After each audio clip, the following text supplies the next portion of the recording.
Today we're going to talk about finances for a U.S. expat living in Switzerland. This is kind of my general advice living here for a couple of years and as a U.S. expat. And I think when it comes to investing and spending as an American, there are some unique things that I think people should know. So first of all, a disclaimer, this is not financial advice. Despite me saying that it's financial advice, it is not. I suggest you do your own due diligence in kind of everything I say. These are just kind of my guidelines. As a U.S. person living in Switzerland, it's sort of difficult for us to invest in anything that is non-U.S. So, for example, investing in Swiss stocks. And this has to do with kind of a difficulty in doing tax reporting on these investments. I'm sure you can do it, but I bet it is very annoying, and I suggest that you do not even bother with this. Maybe if you're buying some real estate here, it makes sense, but in terms of like investing in the market, I do not suggest it. The only kind of Swiss investing you really should be doing is what's called Pillar 2. This is kind of equivalent to the 401k in the US, and it's something that your employer sets up, and you don't really have much involvement in what gets invested where, etc. It's just kind of money you set aside for your pension. At your bank, you may be able to open up a Pillar 3. This is kind of a regular investing account. I wouldn't even bother with it just because it's, investing in the Swiss market is just difficult for US expats. I would suggest only invest in the US, regardless of what currency your income is, which would be Swiss francs. I suggest you put that money into the US market. Now, you might ask, okay, but that's going to be expensive. There's foreign exchange costs. Yes, if you use a bank for foreign exchange, whether it's a US bank or a Swiss bank, you're going to get raped when it comes to Forex fees. So I suggest you do not use a bank for that. Use different currency conversion sites. One of them is called Wise. It used to be called TransferWise, Currency Fair, Revolut, or a brokerage like Interactive Brokers. They have very low costs for doing foreign exchange. I mean, there is a cost, but it's going to be less than your bank. Now, the question may come up as to which brokerage you should use. I suggest Interactive Brokerage. They are kind of great for US expats.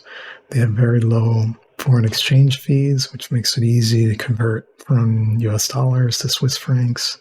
And more importantly is they have kind of the lowest margin rates of any brokerage. You can check their website and see that there's not a brokerage that will match those rates. I would suggest using a pro account. It gives you low fees when you're buying securities, and you should have a margin account.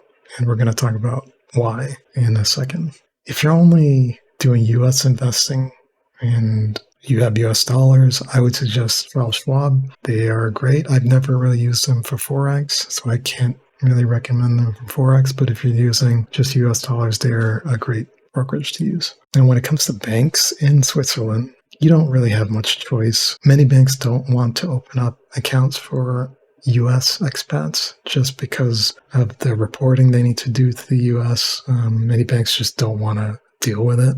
I would suggest just try to find the bank with the lowest fees. Pretty much every bank here is going to give you a monthly fee, which is not the case in the US, but in Switzerland, it's very common. A bank like UBS is fine.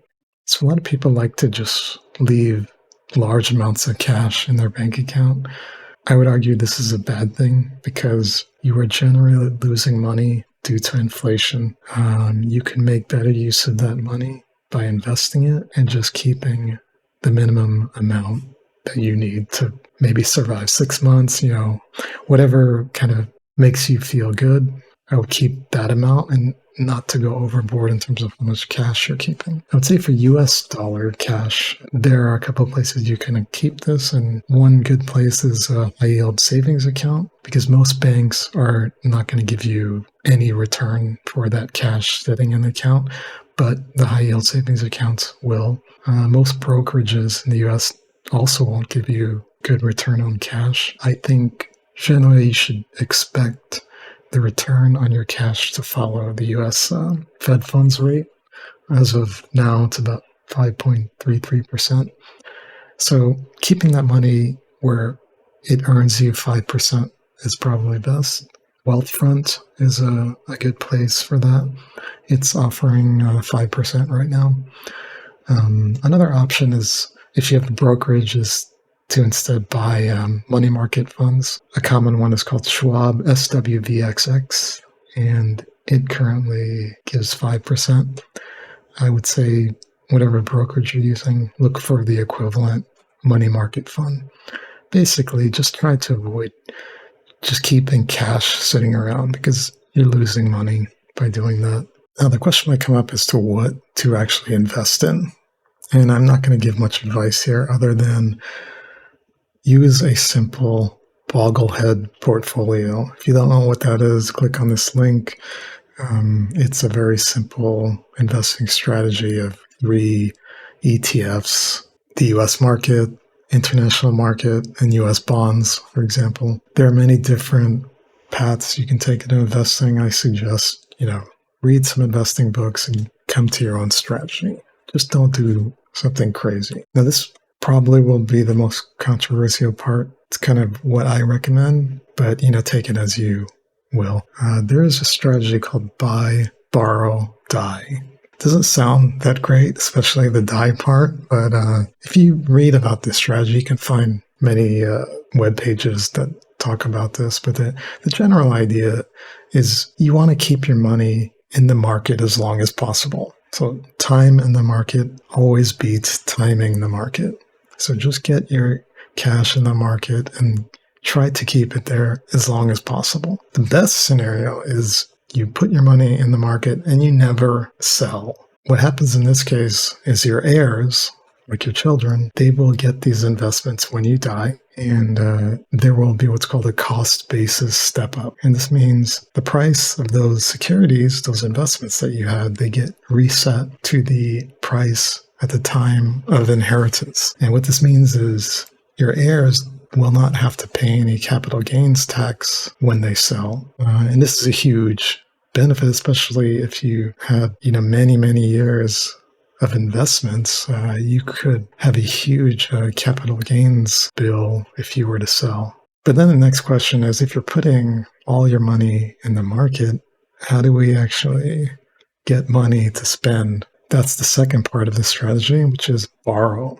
Now, you can use what's called a margin loan to get up to 50% of your investment value. You can even get more than this depending on the type of margin account you have. However, it's not really wise to borrow up to 50%. I would suggest never borrowing more than 30%, just to keep it on the safe side, because if you go over this 50%, you might get margin called, which is they will just sell your securities to cover this. Now, when you borrow money, you have to pay interest. So there is margin interest. So the idea here is to find a brokerage that charges you a very reasonable margin rate. And as I mentioned before, the best brokerage for this is Interactive Brokers. You're not going to find any margin rate lower than that. And as you borrow, your interest on this margin will build up over time. You can choose to pay the interest, for example, from the dividends that you might get, or maybe you set aside some money to pay this interest, or you just never pay it at all. And any money that you get, any income you get, you simply just put it into investments. And the general idea is your investments should be growing faster than the interest on the loan. That is really what you should be doing. And if your investments aren't doing better than the interest, then I'd argue you're not doing very good investing.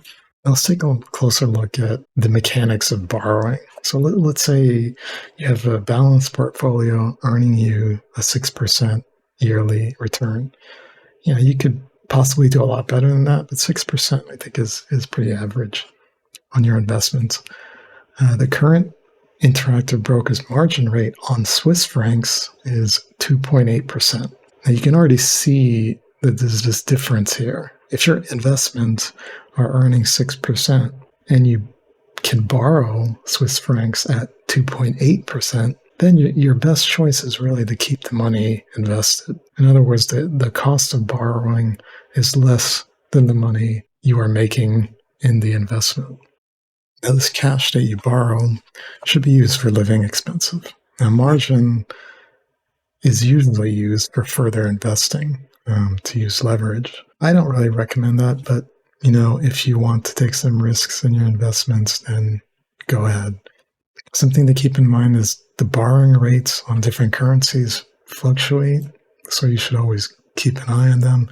But I would generally argue it's always better to keep the money invested, even if your borrowing rate may be temporarily high. Next question is, how much can you borrow? As I mentioned, there is what's called a Reg T margin, which lets you borrow up to 50% of the value of your investments. At Interactive Brokers, if you have a large account, something greater than 110,000, you can get what's called portfolio margin, which may get that percentage up a bit higher. I would not recommend you go over 30% just to be on the safe side, because you might get margin called and your securities might be sold. But then the question now becomes, what if you reach your limit of 30% on borrowing? Well, in that case, you sell some of your investments to get you back to that 30%. Now, unfortunately, by doing this, you have failed on the buy, borrow, die strategy, because you've introduced selling into the strategy. That is not part of the strategy. The solution here is really to spend less and invest more. Live below your means. Don't overspend. This borrowing strategy, even though it may kind of look bad that you're getting yourself into debt, it actually makes you more thrifty in your spending to avoid kind of reaching this limit. Some other notes on spending Swiss francs. I've noticed in Switzerland, credit card rewards are not a common thing. You're not going to get much using a Swiss credit card. You may actually save money by using a US credit card for expenses in Swiss francs. The key thing is having a credit card that does not charge foreign transaction fees and also gives you some rewards, like a cashback, for example. Some good cards are the Apple Card, this Bank of America and Travel Rewards Card. There's many credit cards to choose from for this, but it's something to just keep in mind. Maybe your spending is better off in using a US credit card. So here are the kind of general steps for your money flow as a US expat living in Switzerland. I would say for any Swiss franc income you get, just convert it to US dollars using a cheap foreign exchange service like Interactive Brokers, Wise, Revolut, etc. And with that US money, buy investments in the US. Then you borrow Swiss francs from those investments and use that money for your living expenses in Switzerland. Your goal really should be to never sell and not pay any capital gains. Finally, profit. When you die, your heirs will have a blessing due to this cost basis step up. And if you don't have heirs, well, you die with some debt. And if you're dead, who cares? I've given some links here to kind of provide some background on the buy, borrow, die strategy. Also, there's some invites for if you want to create new accounts at Wise, Interactive Brokers, Schwab, or Wealthfront. Go ahead and use my links. I think we both get something if you use these links. Hopefully that was useful.